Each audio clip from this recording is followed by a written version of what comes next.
कृष्ण प्रेम धारा ट्रस्ट प्रस्तुत करते हैं कार्यक्रम समर्पण।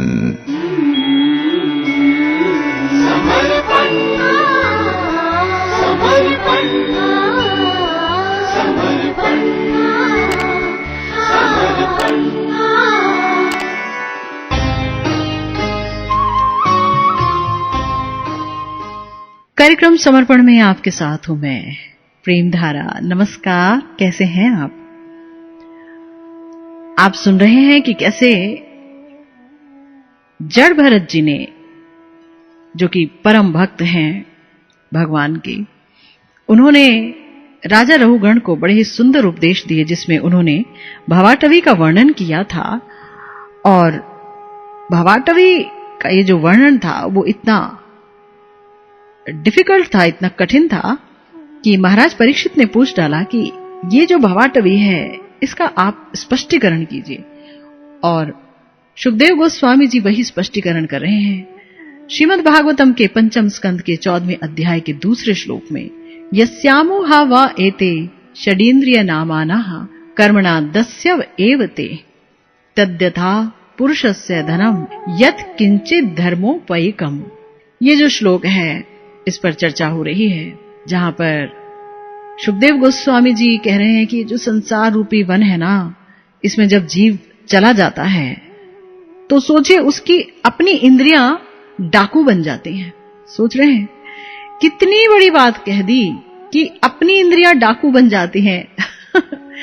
मतलब हम बताइए किस पर भरोसा करें? जीवात्मा आया इस संसार में और उसने सोचा कि मैं सुख लूटूंगा, लेकिन उसकी इंद्रियां और उसका अप्रशिक्षित मन यानी अनट्रेन्ड मन उसे ले गया भवाटवी में, संसार रूपी गहन वन में, जहां वो सोचता है कि मैं धन अर्जित करूं। अगर हम आज का माहौल देखें और अपने आसपास देखें तो बहुत सारी यूनिवर्सिटीज खुली हैं, बहुत सारे स्कूल्स हैं, कोचिंग इंस्टीट्यूट्स हैं। अगर कोई उनकी कॉपीज देखे, बुक्स देखे, तो वहां लिखा होता है कि ये जो विद्या है, विद्या, इससे विनय की प्राप्ति होती है, विद्या ददाति विनयम। लेकिन अगर आप स्कूल्स में चले जाएं, कॉलेजेस में चले जाएं और वहां आप देखें तो आप हैरान रह जाएंगे। भयंकर हिंसा है, भयंकर ईर्ष्या। तो कहां कमी है? तो उत्तर यह है कि वो सत्य विद्या नहीं है, वो सच्ची एजुकेशन नहीं है। सिर्फ धन कमाया कैसे जा सकता है? हम अच्छा धन अगर कमा लें, हम कहीं अच्छी नौकरी पा लें, बहुत धन हमारे पास आने लगे हमारी पढ़ाई से, तो हम सफल हैं, वरना असफल हैं, है ना? तो अभी तो यही नहीं पता है जीव को कि विद्या का अर्थ क्या है। हर इंसान सोचता है कि विद्या का अर्थ यह है कि हम 11th 12th MA BA BCom और ये सब डिग्रियां बटोर लें और ये विद्या है। तो उत्तर है नहीं भाई, ये विद्या नहीं है, ये अविद्या है। क्यों? क्योंकि ये सिर्फ पेट की विद्या है, पेट भरने की विद्या है, आत्मा की भूख को मिटाने की विद्या नहीं है। आत्मा की भूख को मिटाएगी जो विद्या, वो है भगवत विद्या, है ना? लेकिन ये बात तो तभी पता चलेगी जब किसी को भगवान के भक्तों का संग प्राप्त होगा। किंतु जीवात्मा की ये जो अनियंत्रित इंद्रियां हैं, तो वो क्या करती हैं? अपनी तुष्टि के लिए जीवात्मा जिस धन को कमाता है उसे वो लूट लेती हैं, सारा धन लूट लेती हैं। देखिए, जीवात्मा का जो सबसे बड़ा धन है ना, वो तो मनुष्य देह ही है, उसकी आयु ही एक धन है। और सारी आयु नहीं, जिस आयु में वो सबल है, उसके अंदर शक्ति है, वो आयु और आयु का वो भाग सबसे इंपॉर्टेंट है। उसे तो सबसे पहले उसकी देह ही लूट लेती है। सोचिए देह भी कितनी खतरनाक हो जाती है अगर हम विद्या में स्थित नहीं है तो। अनियंत्रित इंद्रियां, आंखों के संतुष्टि के लिए इंसान भटकता है, यहां जाऊं, उस टूर्स में जाऊं, मॉल्स में जाऊं, अजायब घर में जाऊं, मूवीज देखूं, फिर नाक के लिए, सूंघने के लिए अच्छी अच्छी चीजें सूंघनी है, स्वाद लेने के लिए, खाने के लिए। आज आप देखिए तो घर से निकलते ही राह पर हर जगह थोड़ी थोड़ी डिस्टेंस पर, थोड़ी थोड़ी दूरी पर आपको फूड जॉइंट्स मिलेंगे, है ना। कोई ढाबा मिलेगा, होटल्स मिलेंगे, और तो और अब तो ऐसे ऐसे होटल्स हो गए हैं कि जो घर में डिलीवरी करते हैं कि आपको डिलीवरी चार्ज नहीं देना पड़ेगा, बस आप फोन पर ऑर्डर दे दीजिए। घर में खाना बनाने की आवश्यकता नहीं है, भगवान को भोग लगाने की कौन कहे, है ना। तो आप ऑर्डर दीजिए, आपके पास खाना आ जाएगा। कौन बनाता है, कैसे बनाता है, कहां से आया है, कोई जानकारी लेने की जरूरत नहीं है। तो ये सब क्यों है? क्योंकि पैसा बहुत है और स्वाद लेना चाहती हैं ये इंद्रियां, स्पर्श का सुख लेना चाहती हैं। तो स्पर्श के सुख के लिए बहुत सारे संसाधन मौजूद हैं। श्रवण का सुख लेना चाहते हैं तो कानों में छोटे छोटे बच्चे से लेकर के बूढ़े तक जो है ईयरफोन डालते हैं, हेडफोन डालते हैं, और वो क्या नहीं सुनते, क्या नहीं सुनते। श्रीमद् भागवतम में ऐसे कान जिनमें की भगवत कथा नहीं जाती है, उन्हें सांपों का बिल बताया गया है कि यहां सांप रहते हैं, ये काल रूपी सांप हैं, जहां अगर आपने भगवत कथा रूपी अमृत नहीं डाला तो ये हमें डस लेंगे, हमारी आयु को खत्म कर देंगे, और फिर कितने ही जन्म लेने पड़ेंगे, कितनी ही योनियों में जाना पड़ेगा। तो ये जो इंद्रियां हैं, ये संकल्प, विकल्प और कामनाओं में जीव को बहुत ही मेहनत से कमाया गया धन खर्च करने के लिए बाध्य कर देती हैं, है ना। यानी जिस धन को वो भगवान की सेवा में लगा सकता था, भक्तों की सेवा में लगा सकता था, धाम के जीर्णोद्धार में लगा सकता था, वो धन जो कि उसे भगवान के करीब ले जाता सेवा के द्वारा, उसे वो अपनी इंद्रियों की संतुष्टि में लगा देता है, तो फिर उसका सब कुछ चला जाता है।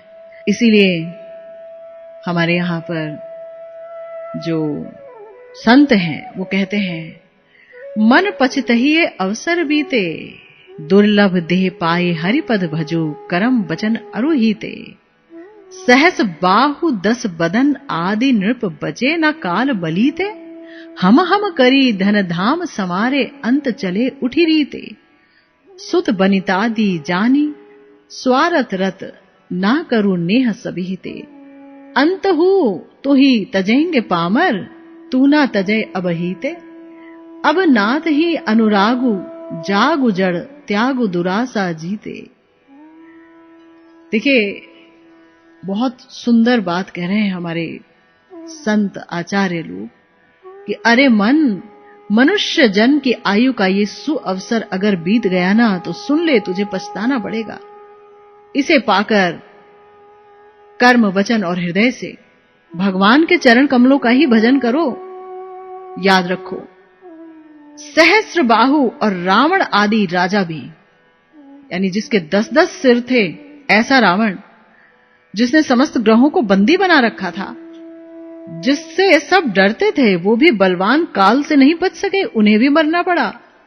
तो जिन्होंने हम करते हुए धन और धाम संभाल संभाल कर रखे थे, वो भी अंत समय में यहां से खाली हाथ ही गए, यानी एक कौड़ी भी साथ नहीं गई, है ना, एक कौड़ी भी। देखिए कितनी बड़ी बात है, आश्चर्य नहीं होता क्या?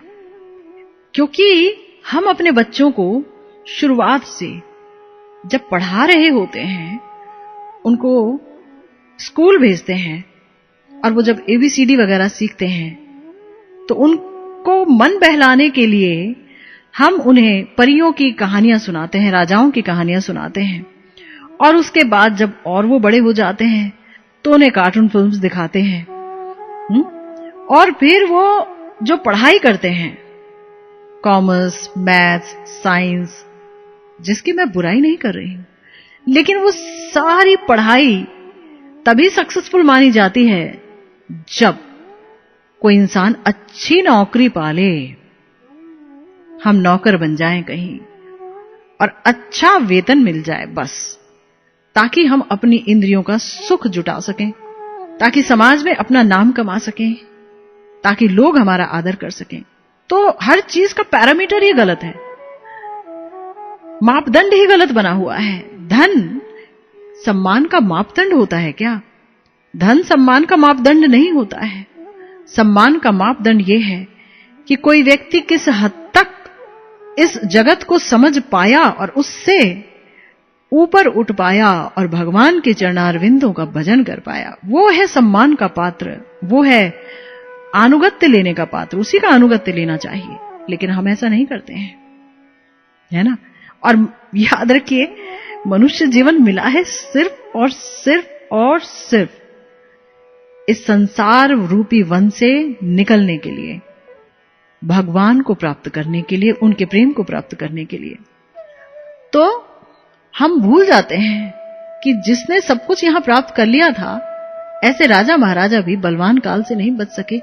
आज हम देखिए, लाल किला देखने जाते हैं, आगरा जाते हैं, जयपुर जाते हैं, ना जाने कहां कहां जाते हैं महल दो महले देखने के लिए, किले देखने के लिए।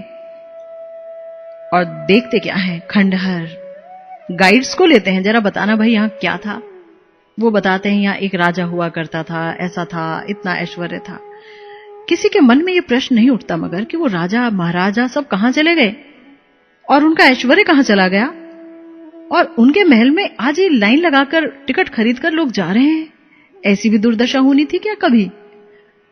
तो जब ये नहीं बच सके काल के भयंकर प्रहार से, तो हम बच जाएंगे? नहीं, हम भी नहीं बचेंगे। यहां कोई नहीं बच सकता। ये मृत्यु लोक है ना। खाली हाथ ही जाना पड़ता है। धन धाम घर बार जितना संभाल संभाल कर रखें, हाय हाय करते हुए, लेकिन एक कौड़ी भी साथ नहीं जाती।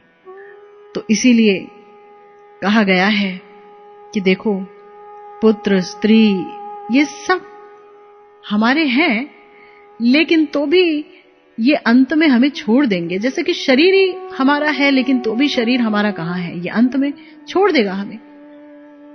इसीलिए जैसे अगर आग में कोई बहुत सा घी डालता रहे, बहुत सा घी, तो क्या वो बुझती है? नहीं बुझती। इसी तरह से अगर कोई कामनाओं को पूरा करता रहे, तो कामनाएं भी बढ़ती चली जाती हैं। तो ये कैसे खत्म होगा? ये तो संतोष रूपी जल से ही बुझेगी कामना की आग।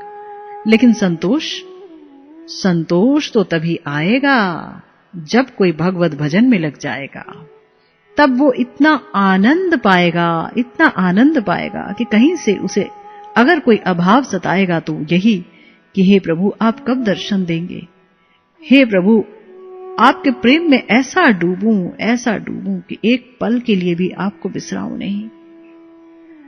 आपकी याद के बगैर अगर एक पल भी बीते तो ऐसा पल मेरे जीवन में आए नहीं। सदा सर्वदा आपके स्मरण से युक्त रहूं।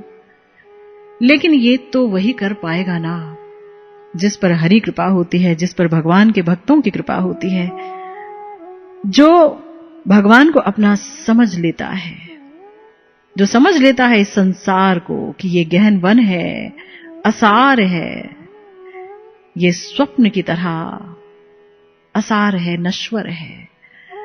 जैसे रात को कोई सपना देखता है और उसी में यकीन कर लेता है कि हां, बहुत अच्छा सपना था कि बहुत बुरा सपना था, डरता भी है, खुश भी होता है, और जग जाता है तो समझ जाता है सपना था।